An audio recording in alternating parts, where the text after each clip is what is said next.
I want to say few words to you about something that has appeared in the last years, and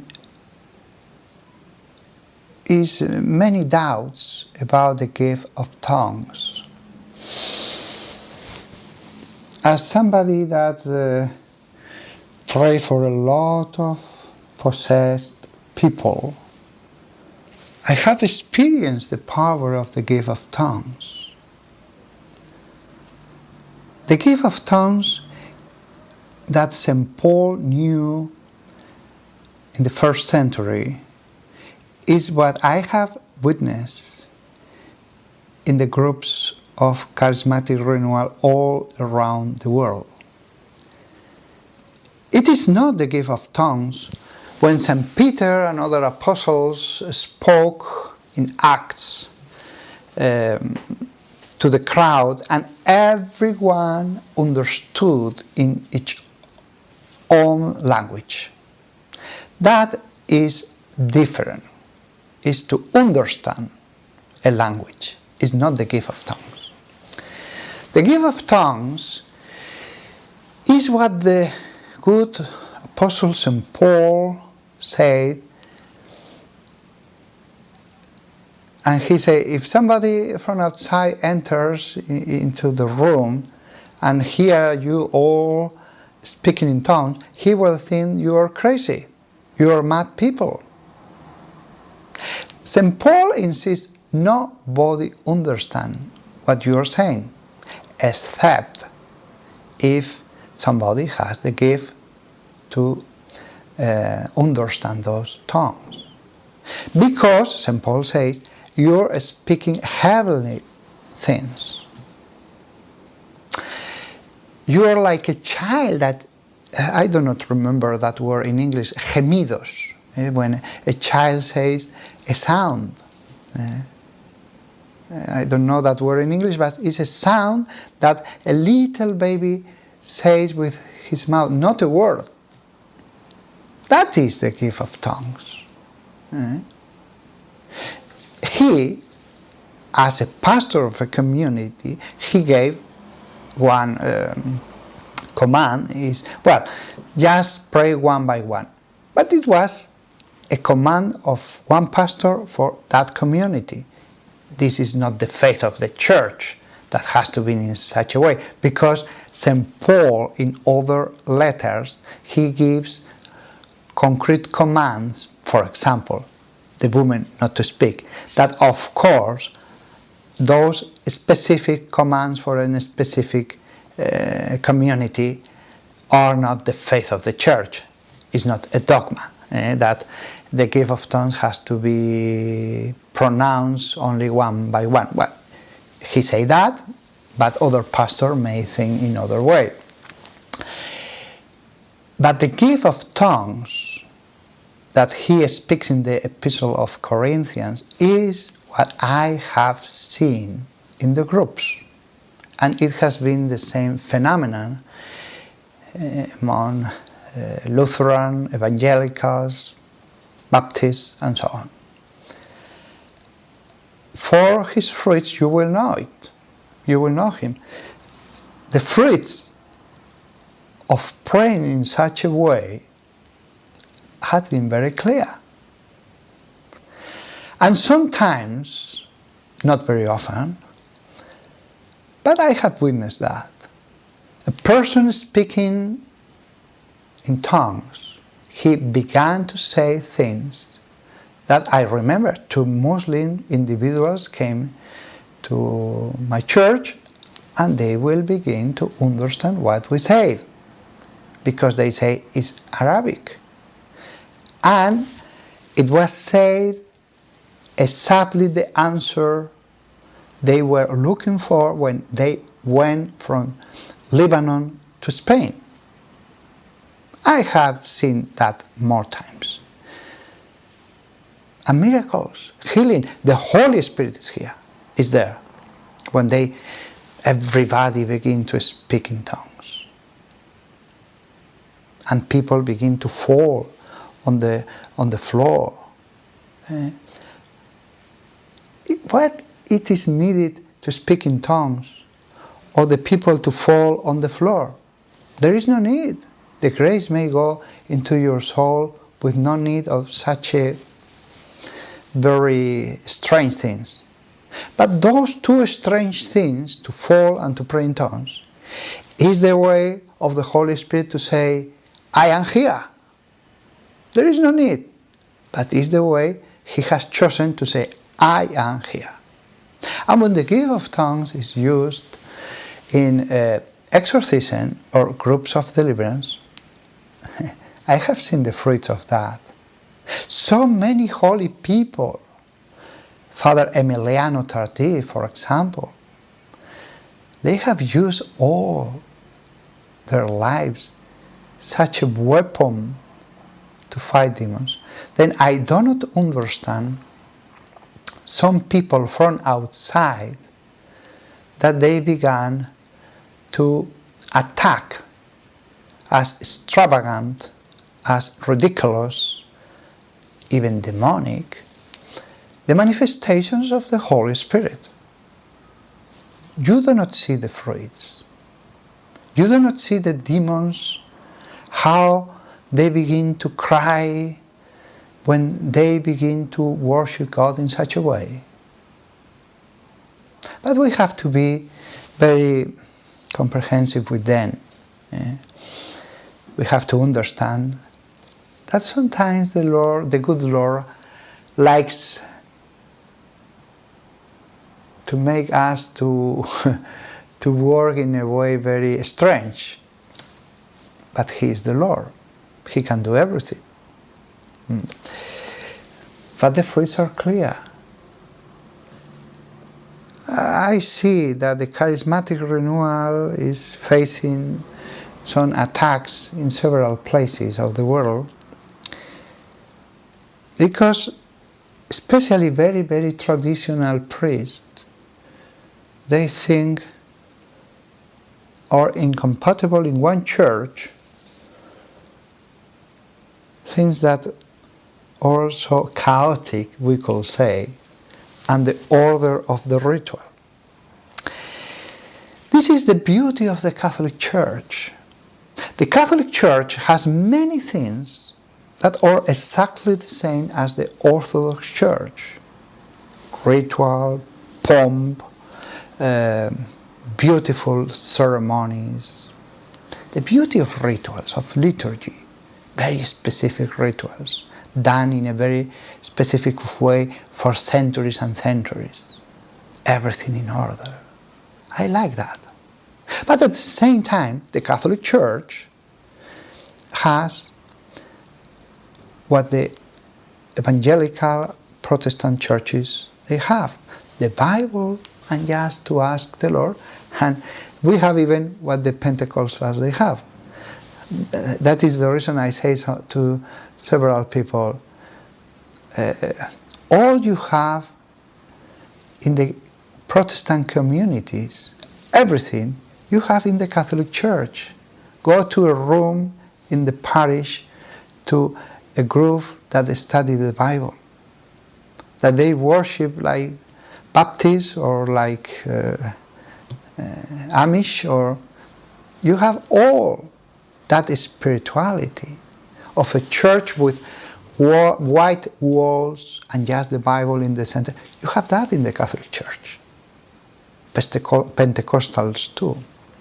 But at the same time, you have all that is in the Orthodox churches in the Catholic Church. Even we have a Catholic Coptic Church, even that. Because the Coptic Church is very different in the ways they worship God. It's very different to Orthodox churches.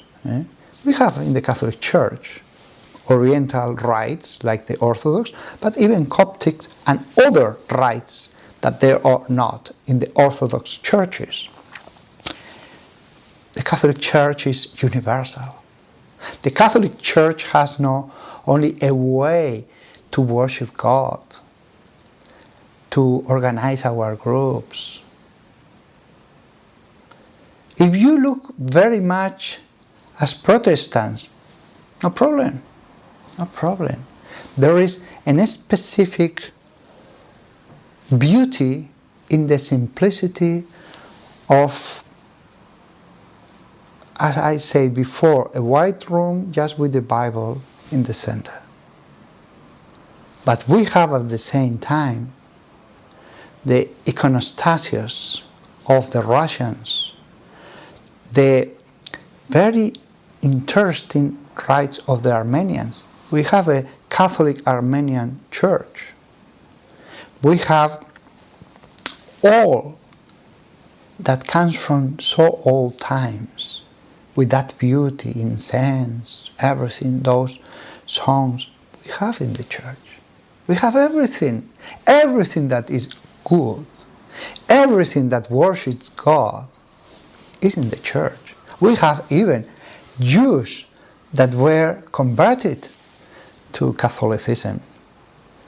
And the church could approve in the future a specific call for those Jewish that enters into the church. Yes, everything in the faith has a room for everybody in the Catholic Church. Then, the way they attacked the charismatic renewal, I am comprehensive. It's not so easy for a person that has a specific mentality of unity in aesthetics to understand diversity. In what I am in favor of, I am in favor for freedom. Freedom is wonderful. Always in the faith, in the orthodoxy of faith, our dogma, the magisterium of the church, always in obedience to the bishops. Always in obedience. But with those rules, freedom. If I expel a demon from somebody just with prayer of tongues, something I have done many times, just with the gift of tongues, and they remain free from demons from that moment, and I followed those cases for months and even years, and they were free. That is an answer of God. The finger of God is here, we could say, when we see wonders and healings. I remember speaking with somebody.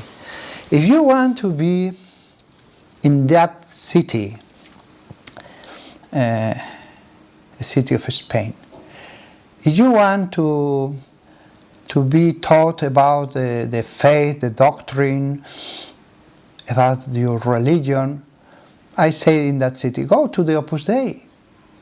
They will teach you very, very well. But if you are sick, if you have a problem in your health, go to the Charismatic Renewal. Because if you want to be healed, go there. As you see,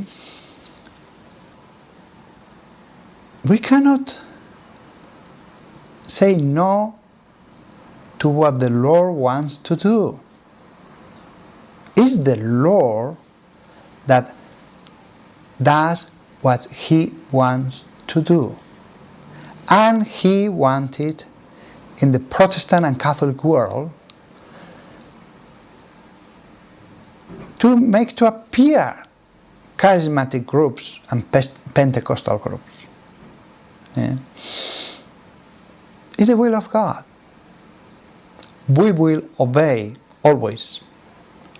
But I have no doubt God has spoken with works. I had felt the work of the Holy Spirit in me on those meetings. I have experienced the presence of the Holy Spirit, worshiping God with a prayer of tongues. It's not something theoretical. It's not something theoretical. Then it is right to do